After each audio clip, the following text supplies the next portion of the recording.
اعوذ باللہ من الشیطان الرجیم بسم اللہ الرحمن الرحیم۔ حضرت ابو ہریرہ رضی اللہ تعالیٰ عنہ کا احادیث کو حفظ کرنا۔ حضرت ابو ہریرہ رضی اللہ تعالیٰ عنہ مشہور اور جلیل القدر صحابی ہیں، اور اتنی کثرت سے حدیثیں ان سے نقل کی گئی ہیں، کسی دوسرے صحابی سے اتنی زیادہ نقل کی ہوئی موجود نہیں۔ اس پر لوگوں کو تعجب ہے کہ سن 7 ہجری میں یہ مسلمان ہو کر تشریف لائے اور 11 ہجری میں حضور اکرم صلی اللہ علیہ وسلم کا وصال ہو گیا۔ اتنی قلیل مدت میں جو تقریباً 4 برس ہوتی ہے، اتنی زیادہ حدیثیں کیسے یاد ہوئیں؟ خود حضرت ابو ہریرہ رضی اللہ تعالیٰ عنہ اس کی وجہ بتاتے ہیں کہ فرماتے ہیں کہ لوگ کہتے ہیں کہ ابو ہریرہ رضی اللہ تعالیٰ عنہ بہت روایتیں نقل کرتے ہیں۔ میرے مہاجر بھائی تجارت پیشہ تھے، بازار میں آنا جانا پڑتا تھا، اور میرے انصاری بھائی کھیتی کا کام کرتے تھے، اس کی مشغولی ان کو درپیش رہتی تھی۔ اور ابو ہریرہ رضی اللہ تعالیٰ عنہ اصحاب صفا کے مساکین میں سے ایک مسکین تھا، جو حضور اکرم صلی اللہ علیہ وسلم کی خدمت اقدس میں جو کچھ کھانے کو مل جاتا اس پر قناعت کیے پڑا رہتا تھا۔ ایسے اوقات میں موجود ہوتا تھا جس میں وہ نہیں ہوتے تھے، اور ایسی چیزیں یاد کر لیتا تھا جن کو وہ یاد نہیں کر سکتے تھے۔ ایک مرتبہ حضور صلی اللہ علیہ وسلم سے حافظی کی شکایت کی تو حضور صلی اللہ علیہ وسلم نے فرمایا چادر بچھا۔ میں نے چادر بچھائی۔ حضور صلی اللہ علیہ وسلم نے دونوں ہاتھوں سے اس کو کچھ اشارہ فرمایا، اس کے بعد فرمایا اس چادر کو ملا لے۔ میں نے اپنے سینے سے ملا لیا، اس کے بعد سے کوئی چیز نہیں بھولا۔ خواجہ حضرت فرماتے ہیں اصحاب صفا وہ لوگ کہلاتے ہیں جو حضور اکرم صلی اللہ علیہ وسلم کی گویا خانقاہ کے رہنے والے تھے۔ ان حضرات کے اخراجات کا کوئی خاص نظم نہیں تھا، گویا حضور صلی اللہ علیہ وسلم کے مہمان تھے۔ جو کہیں سے کچھ ہدیہ یا صدقے کے طور پہ آتا، اس پر ان لوگوں کا زیادہ تر گزر تھا۔ حضرت ابو ہریرہ رضی اللہ تعالیٰ عنہ بھی انہی لوگوں میں تھے۔ بسا اوقات کئی وقت فاقے کے بھی ان پر گزر جاتے تھے۔ بعض اوقات بھوک کی وجہ سے جنون کی سی حالت ہو جاتی تھی، جیسا کہ تیسرے باب کے قصہ نمبر 3 اور 7 میں گزرا، لیکن اس کے باوجود احادیث کا کثرت سے یاد کرنا ان کا مشغلہ تھا، جس کی بدولت آج سب سے زیادہ احادیث انہی کی بتائی جاتی ہیں۔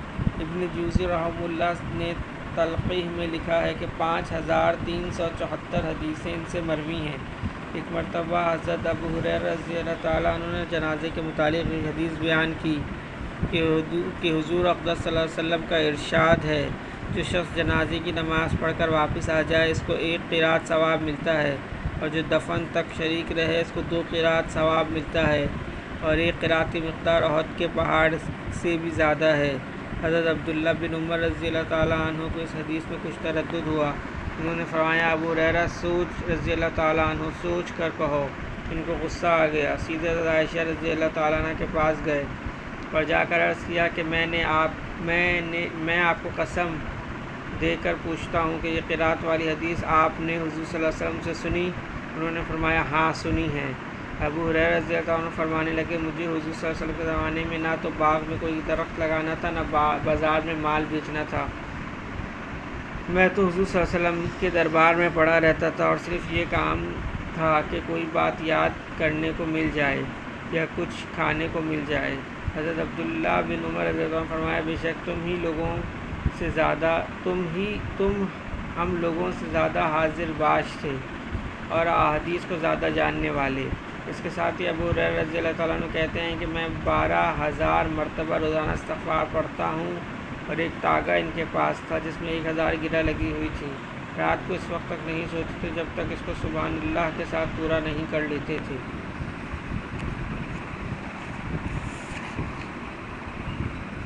ابو ہریرہ رضی اللہ تعالیٰ عنہ نے حضور اقدس صلی اللہ علیہ وسلم کا یہ ارشاد نقل کیا ہے کہ کوئی قوم اللہ کے گھروں میں سے کسی گھر میں مجتمع ہو کر تلاوت کلام پاک اور اس کا دور نہیں کرتی مگر ان پر سکینہ نازل ہوتی ہے اور رحمت ان کو ڈھانپ لیتی ہے اور ملائکہ رحمت ان کو گھیر لیتے ہیں،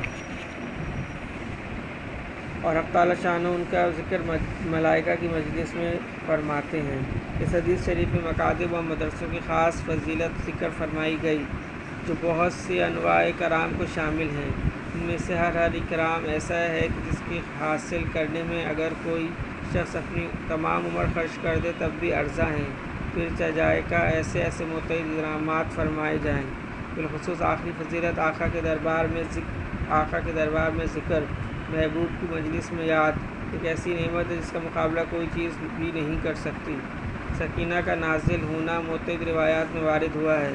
اس کے مصداق میں مشائخ حدیث کے چند قول ہیں، لیکن ان میں کوئی ایسا اختلاف نہیں کہ جس سے آپس میں کچھ تعارض ہو، بلکہ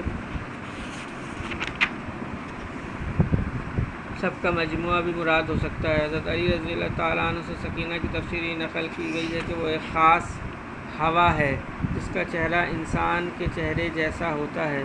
علامہ سدی رحمہ اللہ سے نقل کیا گیا ہے کہ وہ جنت کے ایک طشت کا نام ہے جو سونے کا ہوتا ہے اور اس میں انبیاء علیہ السلام کے قلوب کو غسل دیا جاتا ہے۔ بعض نے کہا کہ یہ خاص رحمت ہے۔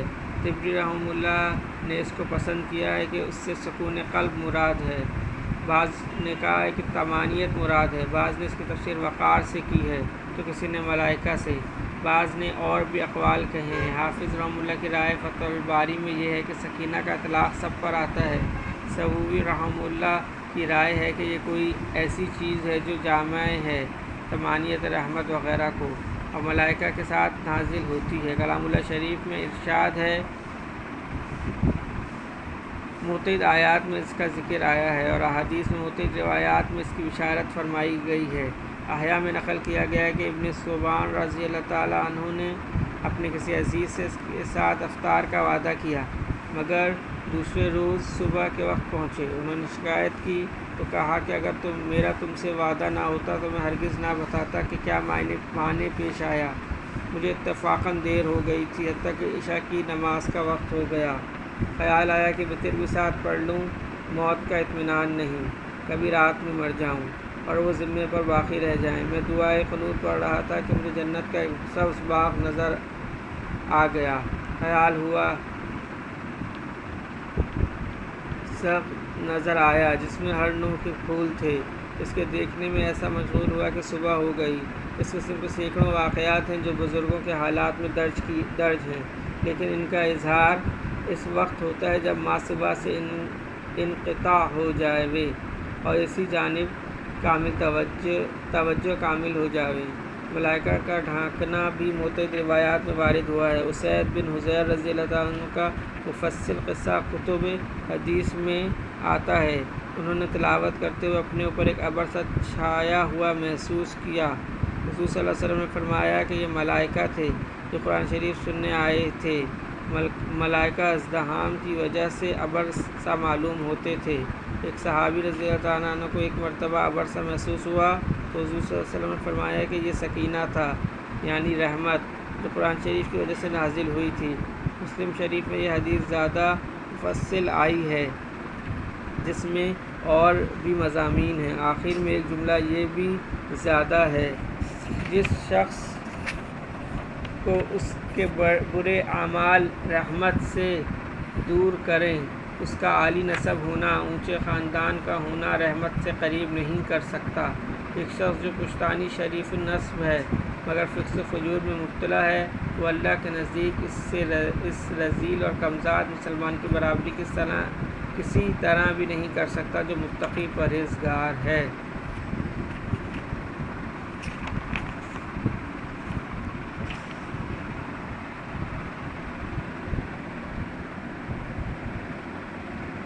فضائل نماز میں سے نبی اکرم صلی اللہ علیہ وسلم کا ارشاد ہے کہ قیامت میں آدمی کے اعمال میں سب سے پہلے فرض نماز کا حساب کیا جائے گا۔ اگر نماز اچھی نکل آئی تو وہ شخص کامیاب ہوگا، بامراد، اور اگر نماز بیکار ثابت ہوئی تو وہ نامراد خسارے میں ہوگا، اور اگر نماز میں کچھ کمی پائی گئی تو ارشاد خداوندی ہوگا، دیکھو اس بندے کے پاس کچھ نفلیں ہیں جن سے فرضوں کو پورا کر دیا جائے، اگر نکل آئیں تو ان سے فرضوں کی تکمیل کر دی جائے گی، پھر اسی طرح باقی اعمال، روزہ، زکوٰۃ وغیرہ کا حساب ہوگا۔ فائدہ مند فرماتے ہیں، اس حدیث شریف سے معلوم ہوا کہ آدمی کو نفلوں کا ذخیرہ بھی اپنے پاس کافی رکھنا چاہیے کہ اگر فرضوں میں کچھ کوتاہی نکلے تو میزان پوری ہو جائے۔ بہت سے لوگ کہہ دیا کرتے ہیں جی ہم سے فرض ہی پورے ہو جائیں تو بہت غنیمت ہے، نفلیں پڑھنا تو بڑے آدمیوں کا کام ہے۔ اس میں شک نہیں کہ فرض ہی اگر پورے ہو جائیں تو بہت کافی ہے، لیکن ان کا بالکل پورا ادا ہو جانا کون سا سہل کام ہے کہ ہر چیز بالکل پوری ادا ہو جائے، اور جب تھوڑی بہت کوتاہی ہوتی ہی ہے تو اس کو پورا کرنے کے لیے نفلوں بغیر چارہ کار نہیں۔ ایک دوسری حدیث میں یہ مضمون اور زیادہ وضاحت سے آیا ہے۔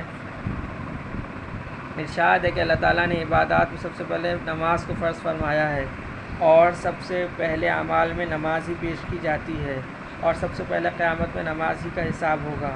اگر فرض نمازوں میں کچھ کمی رہ گئی تو نفلوں سے اس کو پورا کیا جائے گا، اور پھر اس کے بعد اسی طرح روزوں کا حساب کیا جائے گا، اور فرض روزوں میں کچھ کمی ہوگی وہ نفل روزوں سے پوری کر دی جائے گی، اور پھر زکوٰۃ کا حساب اسی طریقے سے ہوگا۔ ان سب چیزوں میں نوافل کو ملا کر بھی اگر نیکیوں کا پلہ بھاری ہو گیا تو وہ شخص خوشی خوشی جنت میں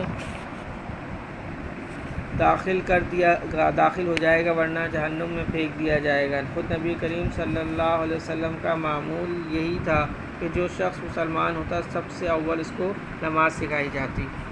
اللہم صلی علی محمد وعلی آل محمد، اللہم اعنی علی ذکرک و شکرک و حسن عبادتک، سبحان ربک رب العزۃ عما یصفون و سلام علی المرسلین والحمد للہ رب العالمین۔